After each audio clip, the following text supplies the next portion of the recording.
भगवान गोमतेश्वर बाहुबली के इन बेटे बेटियों ने एक क्षण के लिए भी अपरिग्रह का सिद्धांत भुलाया नहीं।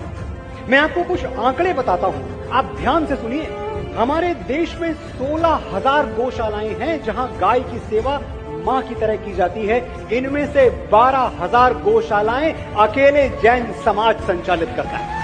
इस देश में जितना दान दिया जाता है, जितना भी दान दिया जाता है, उसका 62% हिस्सा अकेले जैन समुदाय दान करता है। देश के इनकम टैक्स में कंप्लीट जितना भी इनकम टैक्स सरकार के खजाने में जमा होता है, उस इनकम टैक्स में 24% हिस्सेदारी जैनों की है।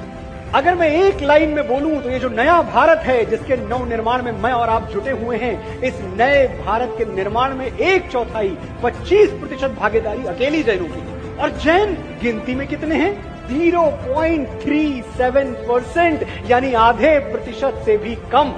तो अगर मैं ये बात कहूं कि देश की तरक्की में, देश के विकास में, नए भारत के निर्माण में सबसे मेजॉरिटी कंट्रीब्यूशन उस माइनॉरिटी से आता है जिसे जैन कहते हैं, तो गलत नहीं है। आपके सत्कर्मों ने जैनों की एक नई परिभाषा गढ़ दी है। जो अपने दुख में रोए उसे नैन कहते हैं, और जो दूसरों के दुख में रोए उसे जैन कहते हैं। सब्सक्राइब